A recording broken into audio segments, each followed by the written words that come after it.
it will be a kind of interlude I can dance and entertain people.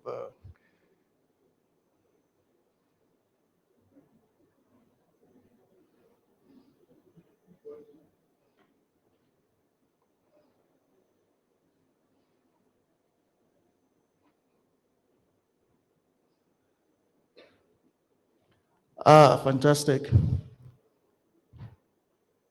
Do we have everybody online? We have everybody. So can I hand over to the moderator of this session? Over to you, Steven.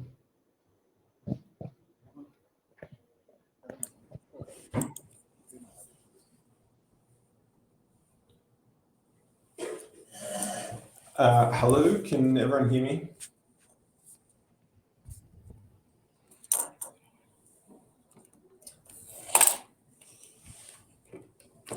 Hello?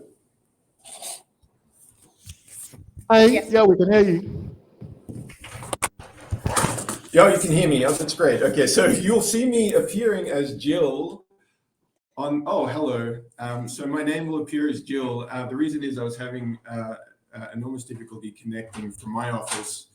So breaching all sorts of COVID protocols, I will sit in Jill's office, who's just beside me, and we'll run the session jointly from here. So it's so nice to meet you all, and yeah, I hope this will be a very informative session. The topic for discussion today is infrastructure investment for sustainable economic recovery, and clearly there has been a great deal of sort of public discourse in this area over a number of years. But I think it's fair to say, particularly on the African continent, that what we're seeing in reality doesn't actually match the political rhetoric, with a few discrete exceptions. But on the whole, there's an enormous infrastructure investment gap.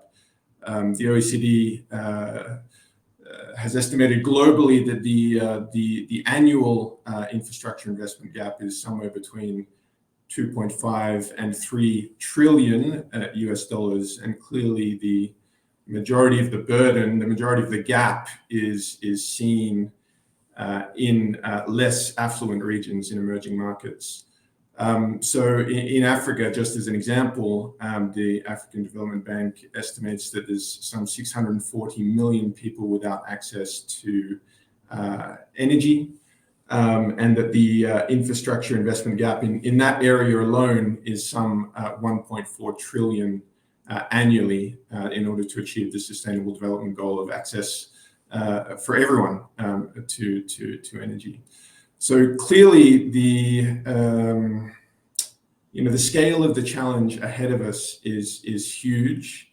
On the flip side, the scale of the opportunity is huge as well, and it's critical that we get the decision making right today, particularly sort of with the impetus coming out of COVID-19. The infrastructure investment, the Build Back Better type initiatives. It's critical that we get those right because of the long-term nature of infrastructure.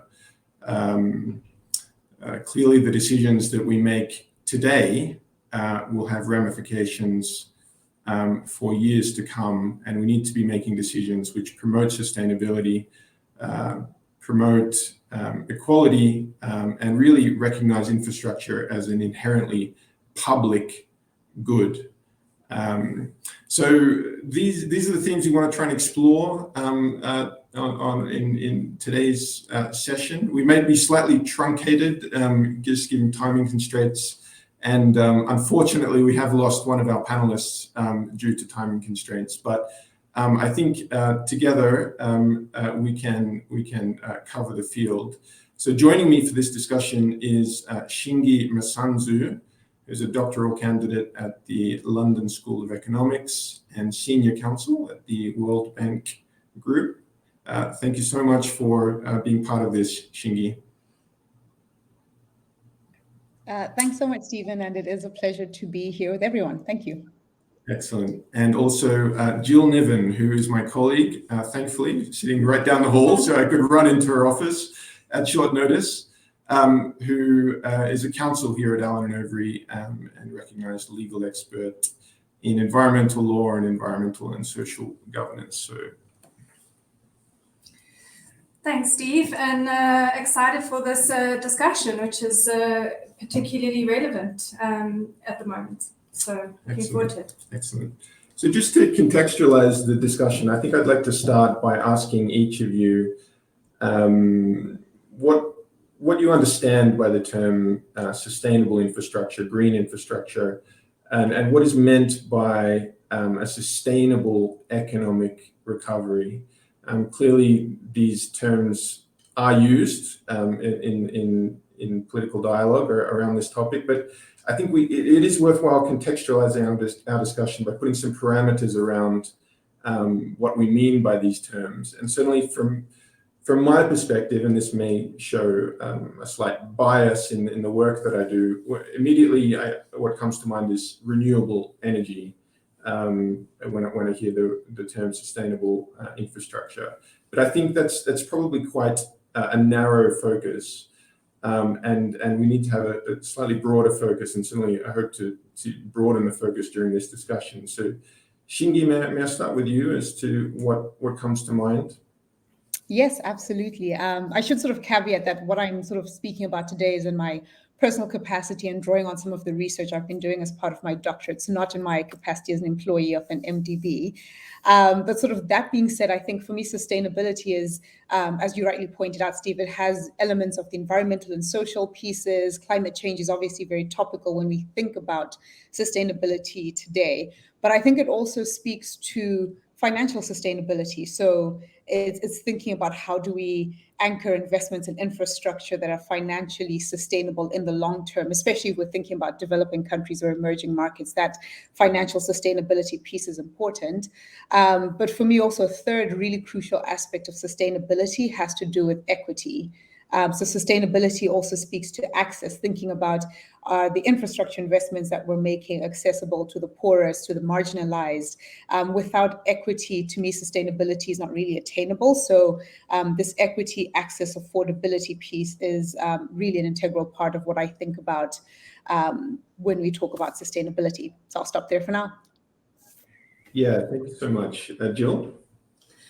So I agree. I mean, I think renewable energy is the project and the type of project that jumps to mind when we start speaking about ESG sustainability. But particularly in the African context, water security, water treatment, security of food, agriculture, and these are projects within these sectors are also really relevant.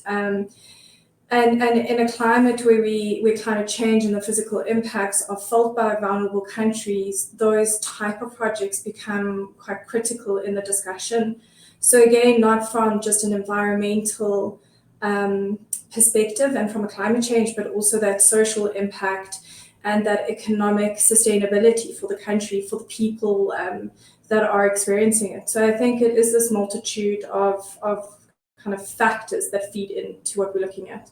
Yeah, thanks. So it seems to me that there's human rights element to what we're talking about today, and I think Shingi, you mentioned equity as a core concept for sustainable infrastructure.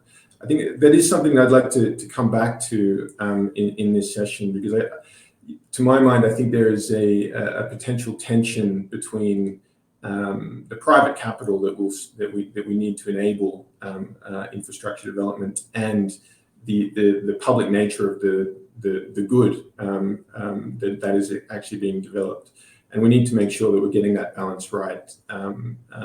So that keep that in mind, and I think it's a theme we'll come back to.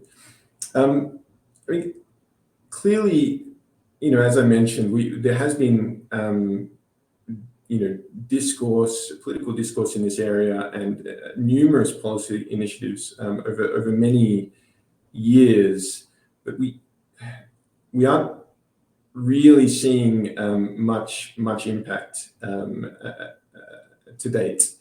There have been sporadic successes throughout the continent, but it does seem to me that we really are falling behind a little bit. And you look at the size of the infrastructure investment gap. I know not helped by things like COVID, but I want to try and explore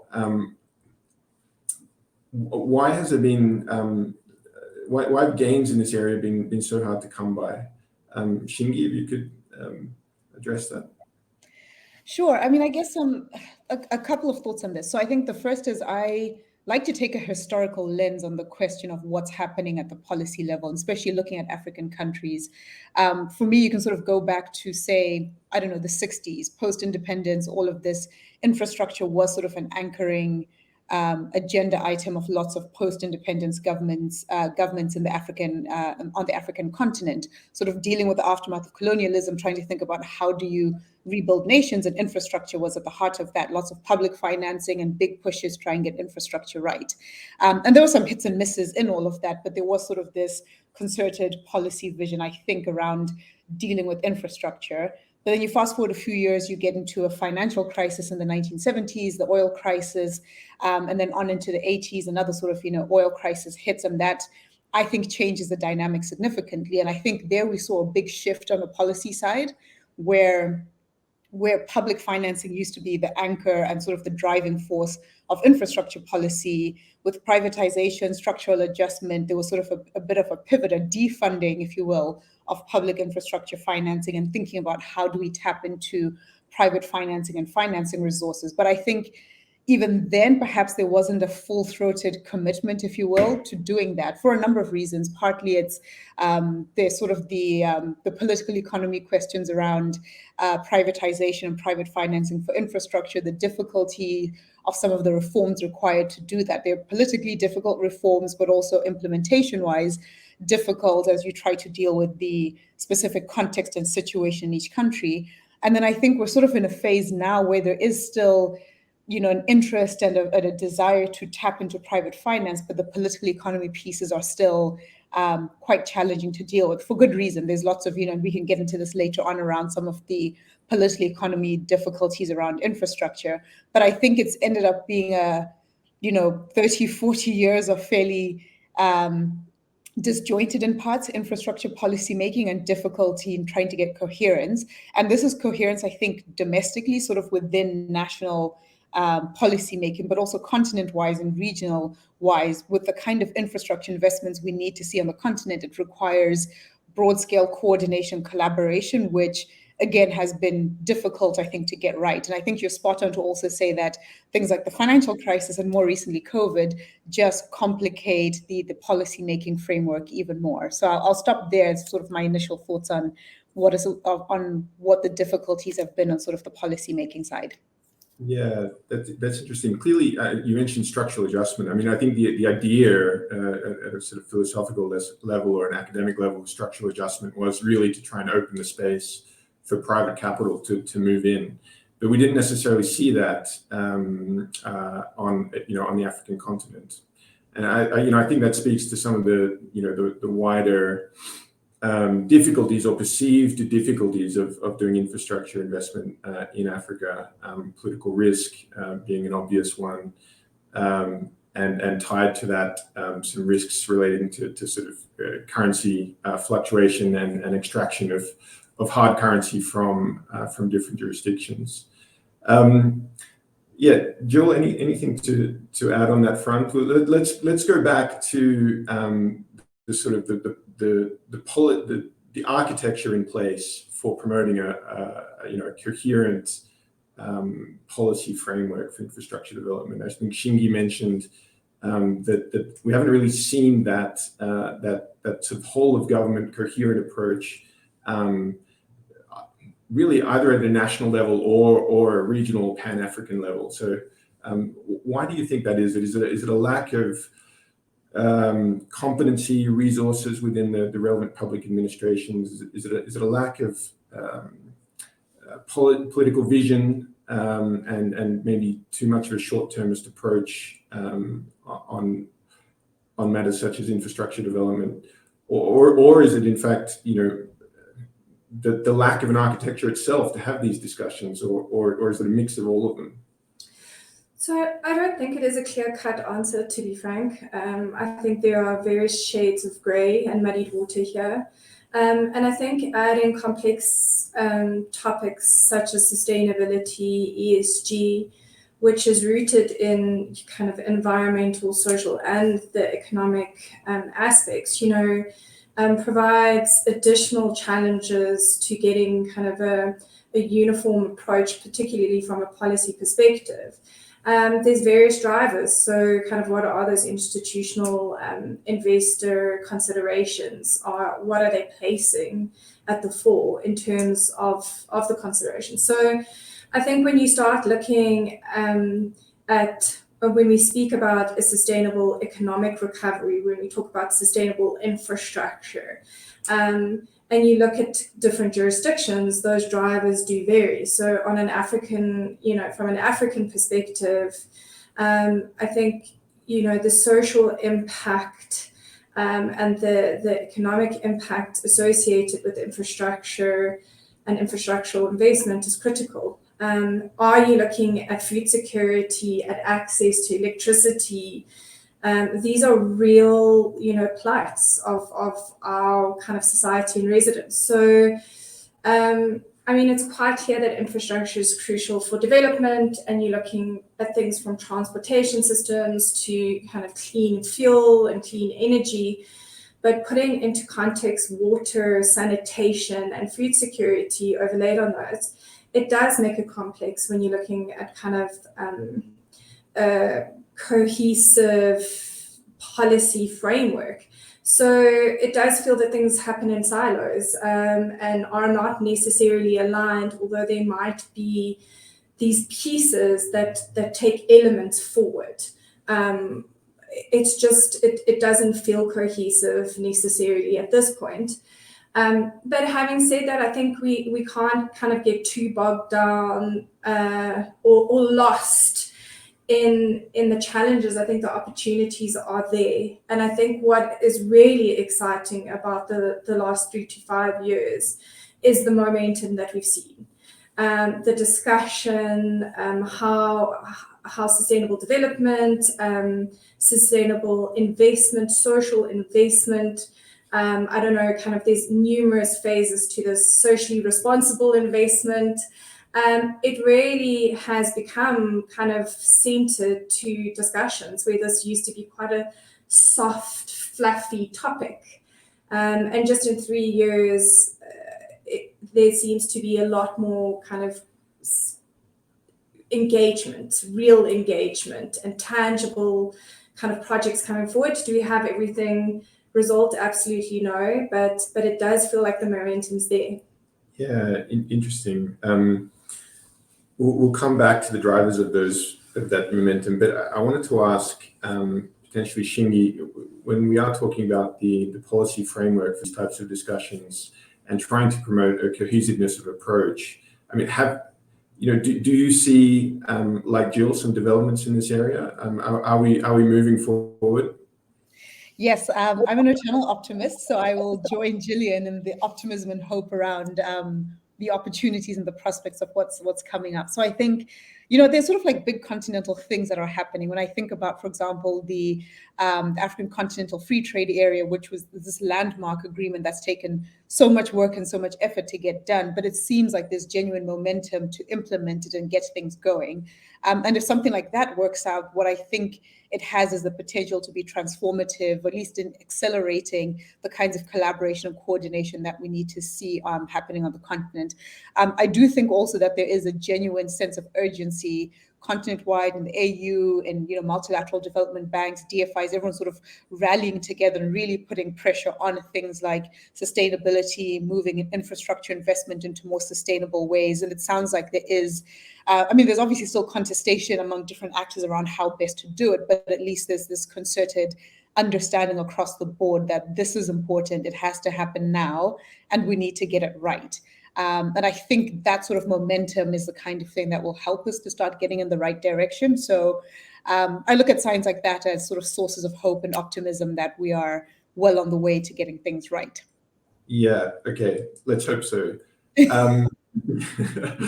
Yeah, I mean, I work a lot with DFIs, and I certainly see that that type of pressure being leveraged, and certainly in the financing context, pressure being applied to individual borrowers to actually implement sustainable practices in their investments. And Jill, you're seeing a push basically from the public sector as well as the private sector as well, right? So to what degree is the private sector driving some of these initiatives?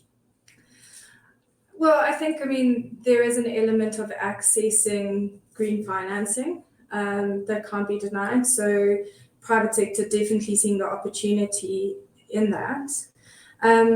But we're also seeing, to certain degrees, some incentives coming into place. So things like carbon tax, which obviously incentivizes kind of clean and green behavior. But then also, there are certain jurisdictions that have implemented tax incentives. So if certain infrastructure occurs in certain areas, then they are kind of tax rebates and incentives to that. And as I said again, potentially not as quick as what we would have liked to have seen. And with the 2030 and 2050 kind of deadlines looming, we are now seeing a lot of momentum. So private organizations setting net zero targets, which seems to be giving a lot of momentum to the type of projects. So on the easiest kind of low-hanging fruit from a decarbonization strategy is to look at your energy, to look at renewable energy and to do that switch. And then kind of to start looking at your water consumption, social impact, and how to give back. So from a private sector, we have seen a significant increase in these net zero targets, and associated with them, the risk of litigation, of climate change litigation, of greenwashing, of entities indicating that they are moving in a direction which has a sustainability or an ESG objective, and they're not meeting those sustainability criteria or that ESG criteria, and being held to account by activists, by society. So I think, there are various kind of drivers from a private sector, and which kind of outweighs. I don't know that we necessarily have that data set.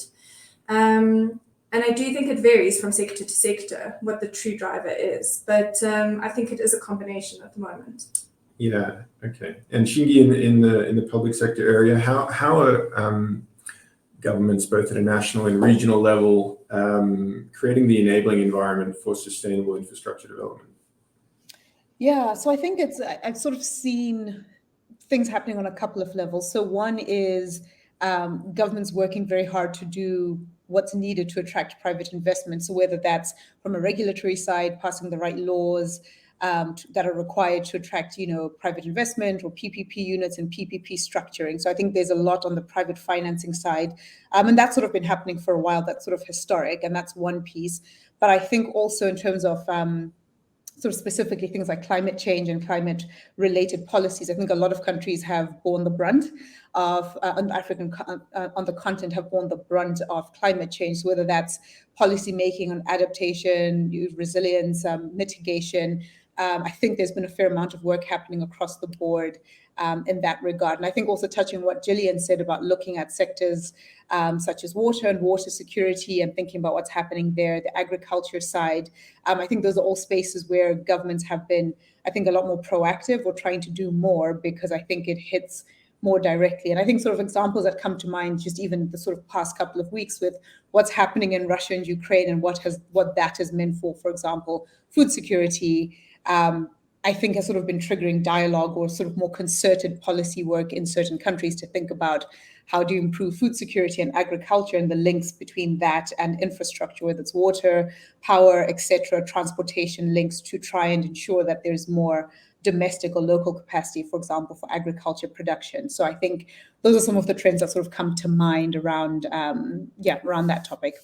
Yeah, okay. And to what extent can a sort of a government or the public sector more generally act as a pathfinder in this area? I mean, for instance, can the creation of a green bank with a stated investment purpose of sustainable infrastructure, green infrastructure, can they implement pathfinding opportunities for private sector capital to follow? And can they actually, through that work, shine the spotlight where it needs to be shone? Yeah, I think so. And I think pathfinding is a really good way of sort of framing it. And for me, it's a higher level, at sort of the national level, figuring out what are the priorities in a particular country. So in my research and some of my interviewees were talking about how for them it's boiled down to thinking about at the national planning framework, what do we need in 5 years, in 10 years, in 15 years, what's more immediate and what's not. And then from there, distilling what are the right policy or regulatory measures that are required. And I think after that, then you get to sort of this pathfinding where you can identify specific opportunities for the private sector. You can start to identify what types of projects could be bankable and could form a pipeline that could be directed towards the private sector, and what other stuff might not be attractive to the private sector or needs to be handled differently. So to me, the pathfinding starts at a much higher level, at this sort of taking a bigger picture view, which I think a lot of countries have been sort of historically doing, but are now sort of rethinking intentionally to think about what do we need to rejig in the current context. And then from there, you can identify what's viable for the private sector, where do we want the private sector involved in, and where do we need sort of different types of investment or different approaches. Yeah, interesting. So the discussion of the national planning framework and taking that longer term view, sort of 10 to 20 year investment horizon, I mean, are you seeing much traction there, or is there any, maybe put it a different way, is there any sort of pushback or tension with the short-termist approach of political decision making in the here and now, and the need, for instance, to have the light switched on today rather than in 20 years' time? Yeah, that's a really good question. I think that's precisely a dilemma that a lot of countries face, that you sort of might have the best long-term plan made, and then something like COVID hits, or in some places it's something as banal as there's an election coming up and there's sort of pressure to get the lights going or to fix some sort of big infrastructure problem in the short term in order to deal with immediate political economy or political dynamics that are coming up. And I think that does cause tensions or causes conflicts that sort of undermine the long-term planning that you need for infrastructure. So I think the short-termism definitely is a feature that crops up a lot, that makes it difficult for governments to sort of plan on the long term, or for technocrats to get things done sort of with a long-term horizon. But I think sometimes the short-termism is sort of driven by things that are outside of the government's control. So COVID sort of comes instantly to mind, where for a lot of governments, funds had to be diverted in the short term to procure PPE or to provide subsidies and sort of grants to help people stay afloat during the lifetime of the pandemic. So there is some stuff which I think is political economy, which relates to issues of accountability and governance, but there are also short-term factors that come up that really shift the dynamics at play, that do make it difficult to plan things on a long-term basis. Yeah, understood. So just staying on the role of government here, I think, and correct me if I'm wrong, but it seems to be your view that the government's role here is really trying to direct the flows of private capital, right, as to where they might best be needed. If indeed there is an opportunity for private capital coming to that sector or that particular project, because as you mentioned, certain projects may not be attractive to the private sector. So in respect of those other projects, what are the solutions for providing infrastructure as a public good?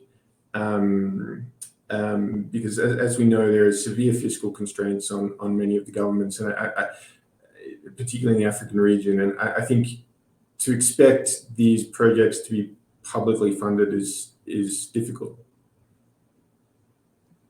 Yeah, you're absolutely right. And I think that's kind of the I suppose you can call it sort of like a catch-22, right? In the sense that I don't think private finance is sort of the silver bullet that will fix all of the infrastructure problems for a number of reasons. For something to be private sector attractive, it has to be commercialized and bankable. And we know in a lot of the contexts and the countries we're dealing with in the African context, that can raise genuine questions of affordability and access for some of the poorest people. So either in that case, the government steps in to subsidize and sort of whether it's viability gap financing or something to step in to cover that gap between what you can recover at cost and what's required for the private sector to make its return or pay back the debt. You need government funding there, and that government funding is often quite stretched even for that. On the other hand, you also have pressure on governments to do things like provide sovereign guarantees, etc., which creates contingent liabilities, which again puts stress on the fiscal balance sheet. So if you're a government, you're sort of facing a catch-22. I think the private finance can solve some of your problems in the immediate or short term, in the sense that it's a pool of money that if all things are equal, you can draw towards the infrastructure, but it does have financial implications down the line. I'm thinking about, for example, I was reading about the recently completed toll road in Nairobi, just now, the Nairobi Expressway, which is built on a PPP structure, and it's foreign funded, which means that, the debt is denominated in foreign currency. And it's a pass-through structure where the FX risk is passed through to the toll road users. And because of what's happening globally with the economy just across the world, the Kenyan shilling is weakening. So even before they've opened the toll road, the government has found that they had to increase the toll, which of course is going to potentially cause problems down the line if the tolls go, so high that people can't use the roads. Who steps in to cover that gap? So I think private finance has got its limitations, but also its difficulties for a government that's trying to think about how do I manage things today, trying to manage fiscal exposure, contingent liabilities, foreign exchange risk in a context where, currencies are weakening across the globe and there's a lot of turmoil. So that's sort of where I think private finance runs into its limitations or difficulties, in addition to the affordability and access pieces. But then that sort of turns us back to the question you've asked, which is, well, if not private finance, then where do you get the money from as a government to finance this infrastructure? Because the money has to come from somewhere, and public balance sheets are already quite constrained. And I don't sort of really have a clear-cut answer to that. I think, to me, there's sort of a bigger picture questions, which is thinking about how can you increase that revenue base within a particular country. And I think the people working on those kinds of initiatives are thinking about tax reform. There's a huge initiative right now to address global tax reform in ways that address the problems with capital leaving African countries, sort of whether it's extractive sectors or other sectors where there's a lot of capital leaving the continent, and thinking about how do we fix those tax regimes globally to keep more money on the continent on public balance sheets. That will get you, I think, several billion going, not nearly the hundreds of billions we need to fix infrastructure, but I think it makes a difference if you can get more money on the public balance sheet that you can direct in this way. And then I think, secondly, there's also thinking about private capital, but thinking about how do we get domestic private capital, because that sort of addresses some of your foreign exchange risk. Local capital tends to have a greater risk appetite than, say, foreign capital. So whether that's the work around, deepening or building local capital markets or local debt markets, those kinds of initiatives, I think, will help with getting more money domestically on public balance sheets and also in the domestic private sector, which might alleviate some of the pressure and the deficiencies out there, at least as far as public financing is concerned. So I don't think there's a silver bullet, but I think it's sort of a menu of things that's worth considering. Yeah, that's interesting. I mean, I think the World Bank, sort of a quasi-public sector space, is helping a lot to try and unlock some of the capital that may be latent, right? That for whatever reason, asymmetry of information, just inability to sort of deploy the capital. They're trying, it's called upstreaming, and there's a number of initiatives trying to sort of unlock the ability of private capital, or the availability of private capital in this space. And we've actually been engaged to review some laws in that context. I mean, I think the OECD's view is that the private capital is there; it's just not being deployed. And actually, funds, entities such as pension funds and infrastructure funds, they would naturally like to invest on a longer term horizon, which coincides, I think it gels very well with infrastructure investment. But to date, they can't, well, there's been a lack of ability to deploy that capital for all the reasons we've been mentioning, the lack of policy enabling environment. So, I mean, how do we unlock the ability of private capital to come in? I mean, are there policy initiatives that you're seeing in that space? Yeah, I mean, I think that's definitely been on the agenda of lots of MDBs, DFIs, lots of governments. I think there are, so I guess I can sort of think about like a couple of big sort of ticket things. There's, for example, IFC launched, scaling solar a few years ago with specifically this idea of providing a structure that will help governments attract private, financing specifically for quick turnaround on solar renewable energy projects. And I know they're expanding it to look at battery storage and wind, etc. So I think there's sort of those big ticket initiatives that are underway in different places to try and attract or sort of channel private financing. I think, some of it is, again, I think a lot of it comes down to political economy. So there is certain risks that I think governments can take under hand to control. So whether it's, policy predictability or regulatory certainty, those kinds of things I think would help private investors feel more comfortable. I think on the other hand, my personal view is that sometimes the discussion of risk in African countries is, I don't want to say overblown, but, yes, the countries are risky, but I'm also like, Europe is risky at the moment, or with Brexit, the UK became super risky. Parts of America are quite risky because of, there's political turmoil, there's instability in different places.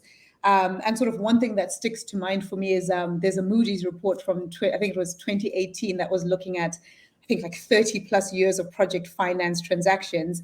And part of the report assesses the default rates across different regions. So when I opened the report, I thought, Africa will be top of the list. But no, Sub-Saharan Africa was middle of the pack. I think Eastern Europe was riskier, Latin America was riskier, Asia was riskier. I think Africa was sort of almost par, 1 point ahead of, say, Western, sort of North America in terms of default rates on projects. And, we can sort of think about what explains that. But for me, it's telling that the story of risk is often something that is instantly tagged on the African continent and countries writ large, sometimes without aggregate, without appropriate disaggregation of what do we mean and are all countries the same? Africa isn't a country, but what do we mean? But also for me, it's investors want to come to Africa because I think there are returns to be made. So there is something for them coming here. There's a lot of potential on the continent. Governments do have a role to play, but I think sometimes the risk conversation gets really amplified and heightened in ways that I think are perhaps not always merited, or in ways that make it difficult. I think if you're sitting on the government side of a transaction, you're being told your country is risky. An anecdote that comes to mind from one of my interviewees in this research who was speaking to this, and he was saying, in our country, the foreign investors come and say it's risky. A local investor knows that there's been no war here, understands how the central bank works, understands what's happening with the economy. So is it risky? Yes, but the understanding of risk could be a bit more nuanced and a bit more pragmatic in some instances, I think.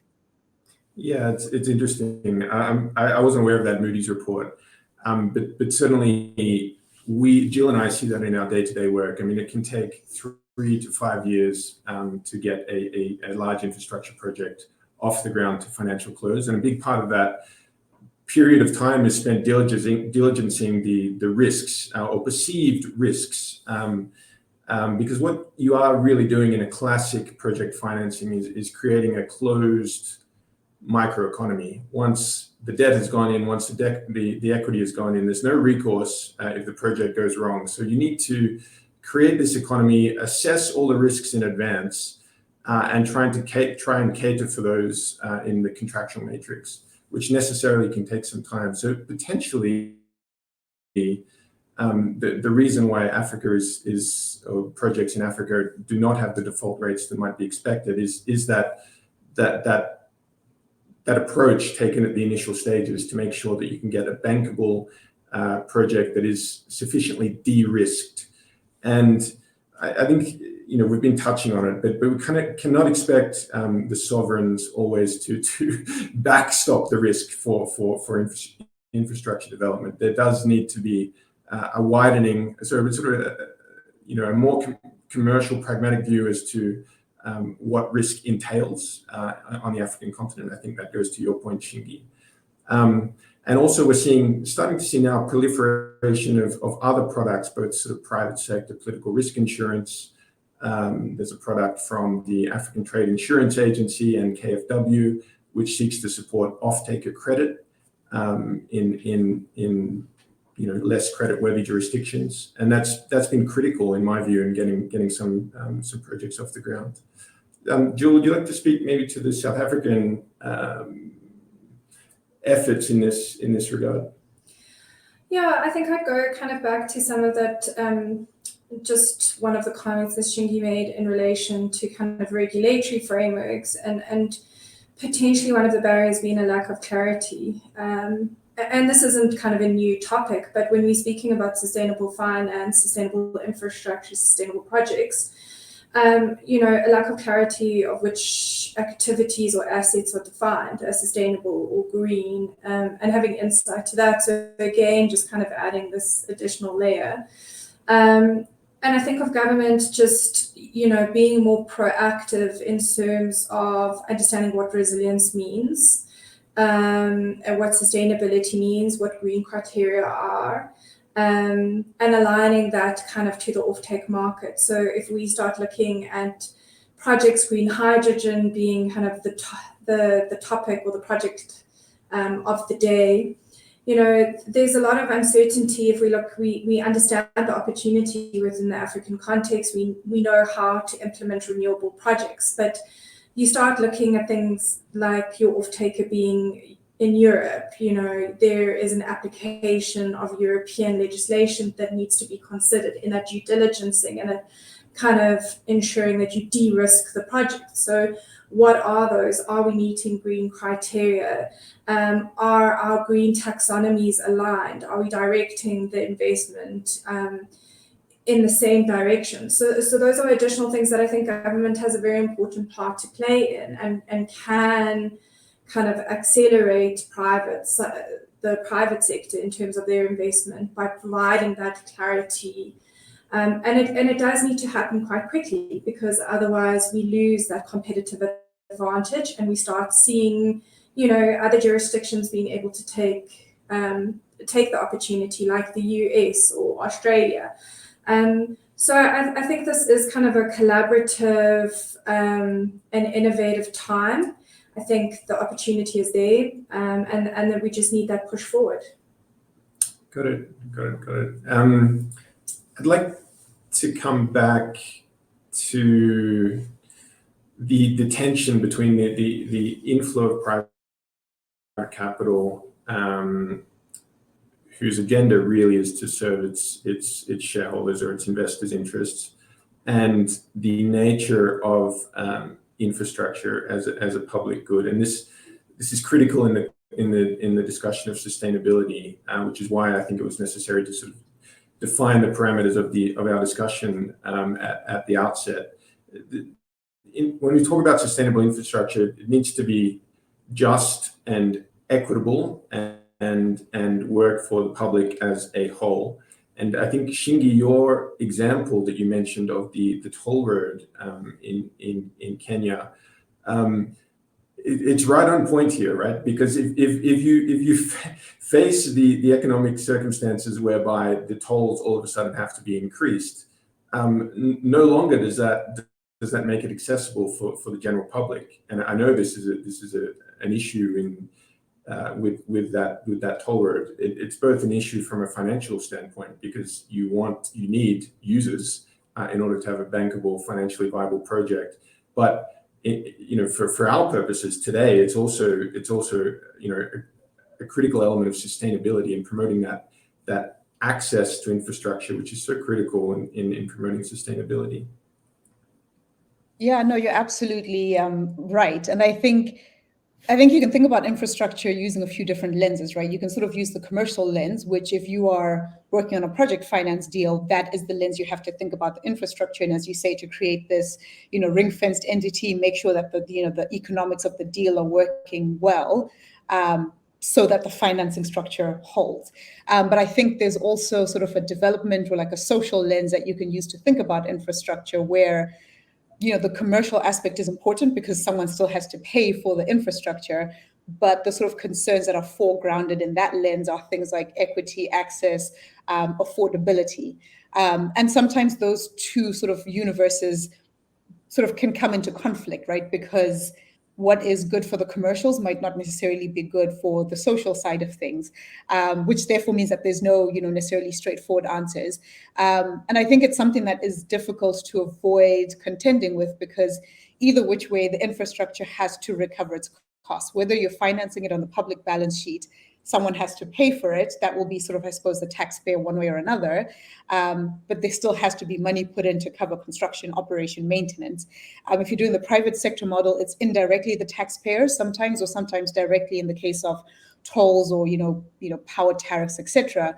But there still is that cost recovery element that's required. I think if you're sitting perhaps in the shoes of a government and trying to weigh up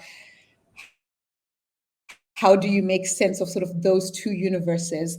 I think sort of a couple of things become relevant. There's instances in which you're dealing with the fact that today you don't have any money, so you have to tap into private sector financing and sort of effectively it's a deferred payment arrangement, right? The money is still coming from the taxpayer, whether it's directly through government availability payments or through user fees directly from consumers. It is still taxpayer money, but just sort of in a deferred structure.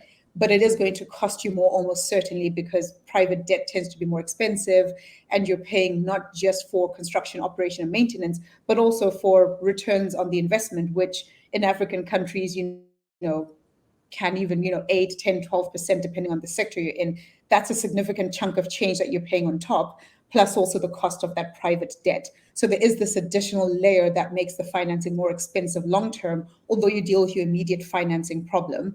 So you could think about equity there as, listen, I get the infrastructure today and we sort of kick the can down the road and figure out what can we do down the line. Maybe the hope is that the infrastructure improves the overall economic circumstances such that it becomes more feasible to pay. But, that doesn't necessarily always work out. I think the public option can sometimes be more attractive if you can actually get that public financing because A, public debt tends to be cheaper, but also B, you're not paying that extra for that, private investment, equity return plus also the debt. And obviously governments are looking to make sort of a return on an investment, but there at least the money you can theoretically reinvest it into expanding access within the system or subsidizing cost or just expanding the infrastructure network rather than that money leaving in the form of dividends. So I think it is a toss-up, but I think cost recovery is a very difficult bone of contention for emerging markets and developing countries to contend with, specifically because the consumers on the end sometimes include poor people or people who can't pay. But even as I say that, I think it is across the board that infrastructure, even in sort of well-off countries, is subsidized. I think there was something I was reading that was explaining that, for example, with water infrastructure, the benchmark generally for cost recovery is about, I think it's between 25 to 35% is sort of the international benchmark on what's cost recovery. The rest of that is subsidized. So even if you do have a sort of fully privatized water system, there is probably some element of subsidization. Or on the other side, you sometimes run into the issues that they're facing, for example, in the UK, where private finance has really been the backbone of a lot of infrastructure investment since, the 90s. And what they're seeing there is issues with, consumer pricing going, really high up, concerns about investors making huge returns. And the hope was that regulation would help to rein some of that in, but the regulation has not actually succeeded in fully dealing with that the way that it did. It was meant to, as a result of which there are genuine concerns of equity, access, and affordability. And this is in a really developed, far-off, wealthy country. What more in some of our countries where we're still trying to combat poverty. We still have a lot of people who are living at or below the poverty line. I think it's an even more complicated scenario for our governments to contend with, and therefore also for financiers, for investors, developers. The questions are a lot more, I think, complicated. Yeah, understood. So I think, that brings us back to the sort of the Pathfinder role of the government in order to making sure that the subsidies are directed in the right area in a way that will promote sustainability of infrastructure development. So it's about 1:45 p.m. At this point in time, maybe we can take questions from the floor or anyone who's joining virtually. I think we've already got one question which has been flagged to us, which is fantastic. I'll read that out.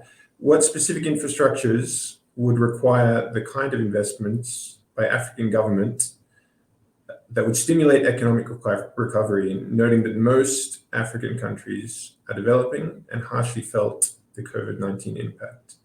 Jill, do you want to take that one first? Well, I think these are the type of projects that we have already kind of alluded to at the beginning of the discussion. So when we say renewable energy, clean and innovative energy solutions, water treatment facilities, we're seeing quite exciting kind of projects and investments around agribusiness, carbon and soil sequestration, and utilizing agricultural kind of practices as a solution for carbon capture and then sequestration. So, there is globally a call to address climate impact, and that is translated through things like carbon budgets, carbon taxes, and so there really is a motivation for business to find these solutions. And then we go, if we translate that into the African context, and sitting on kind of within Africa, this is particularly important for us. So we have a large agricultural industry. We have a need to address energy. We have energy crisis in many of our jurisdictions, and so there is a need to address this. And many of the African countries are water scarce. And so stimulating the economy, ensuring that we create job creation, having that social impact, the accessibility to kind of fundamental services. I think those are the type of projects and investments that we're looking at and that we've started seeing our clients becoming particularly interested in. And when we say clients, on the private sector, but also the commercial banks, really starting to kind of show interest in funding those type of projects. Yeah, I think it's a great question because it actually brings us back to the economic recovery aspect of this discussion. And there's been all sorts of studies which show what the great economic returns that at a social level that can be delivered through good infrastructure development. I was reading this morning that the European Development Bank thinks that for every $1 of infrastructure investment, you get a $4 return. So that's incredible. And just as a very sort of short practical example of that, what I remember reading a sort of a New York Times op-ed for a long time ago, but it was about energy development in Africa, and it really just brought home to me in a very sort of light bulb type moment how critical infrastructure development is in terms of economic recovery and promotion of skill development. The op-ed was talking about the ability of kids to actually do their homework because they have electricity in the house. I thought, oh my goodness, that it's incredibly simple, but incredibly. I just remembered it hit me. It was quite a profound moment. Shingi, do you have any thoughts on exactly the type infrastructure development that can help promote economic recovery? Yeah, I mean, I would echo everything that Gillian said. I think they're sort of the usual suspects, which they're usual because they are important. So, electricity, water, transport, and sort of road networks and connectivity, I think are critical. And I say they're the usual suspects because when you sort of think about hard or economic infrastructure, those are the kinds of things that come up. But I think just sort of two thoughts. It goes exactly to the point that you've just made, Steve, about the nexus between infrastructure and economic and social rights. So you can talk about the right to health, but if you don't have power to keep your hospitals on, or to keep newborn babies in neonatal wards alive, or to keep children in school, or you can talk about access to water, but if you don't have water infrastructure, you don't really have anything that will allow you to achieve that right. And you can say that with all sorts of economic and social rights and quality of life things, that infrastructure really is the backbone to all of those things.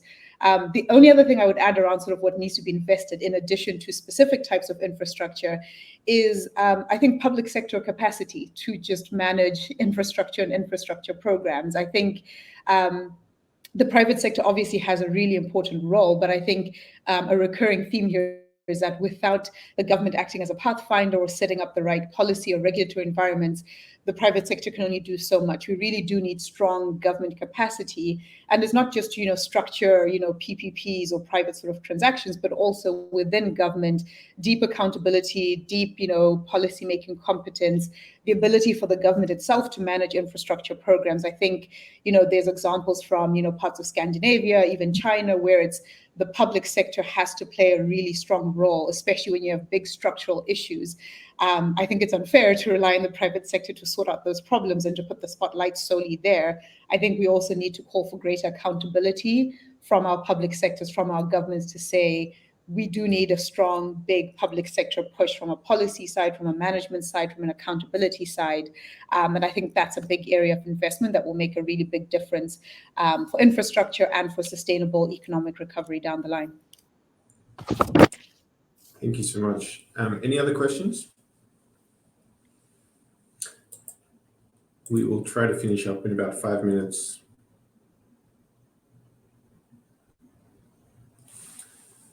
So another question's come through. Here, what would be the best way between legislation and investment agreements for governments to include sustainability measures while reducing project costs at the same time? Shingi, do you want to offer an initial response to this one? Yes, I'm smiling because it's a really, really good question and a really complicated one. I think if we could figure that piece out, I think we'd have the silver bullet for this entire panel. I think a couple of things. It's I always sort of think things start at the policy level. It's a sort of a clarity of vision around what are we trying to do as a government, as a nation, as policymakers on sustainability. And once there's policy clarity around what the priorities are and how to achieve those, I think that provides the bedrock.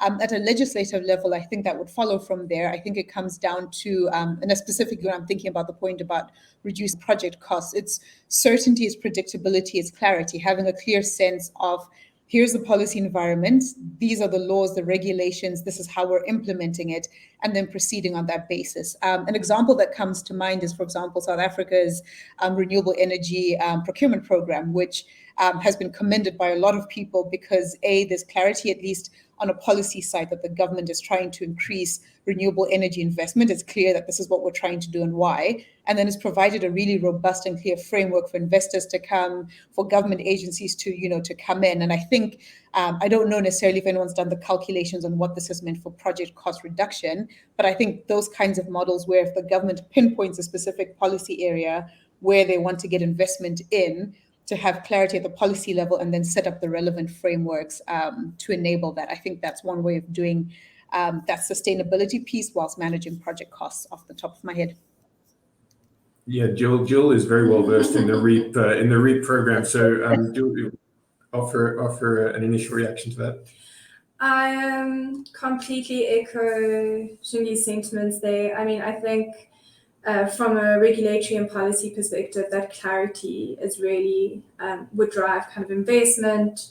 and project certainty. And you know, we've seen just challenges in terms of implementing the projects, getting to financial close, frustrations, you know, costs, particularly if we look at the delays in certain of these projects, how that can have a knock-on effect in terms of costs. So, you know, COVID was not something that anyone anticipated, but we've had supply chain delays, which have then had the knock-on effect of increasing costs associated with some of the projects that we tried to implement.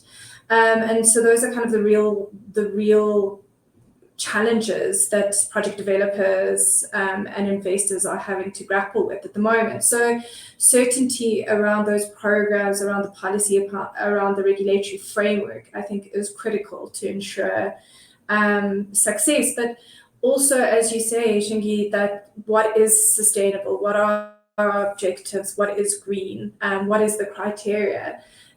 Because of this varying data sets, varying methodologies, varying reporting standards, you know, it has created some complexities. It's kind of the spider web that everyone's on at the moment, trying to get to the center. And I think there is clarity coming, but it is a work in progress at the moment still. Okay.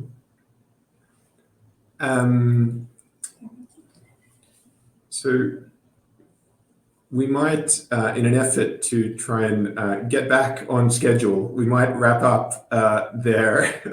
And you may well have a condensed lunch break, but hopefully the afternoon schedules can go ahead more or less as planned. I really wanted to thank you for your attention today. I would say the investment decisions that are made now, both in terms of the direction of private capital by the public sector as well as by the private sector itself, are so fundamental to you know, sustainable economic recovery, and so it is critical that we get the balance right. Thank you so much for your attention, and I hope you enjoy it. For those in the room, I hope you enjoy the rest of the afternoon session. Thank you so much. Please, a round of applause for our online panel. Our last session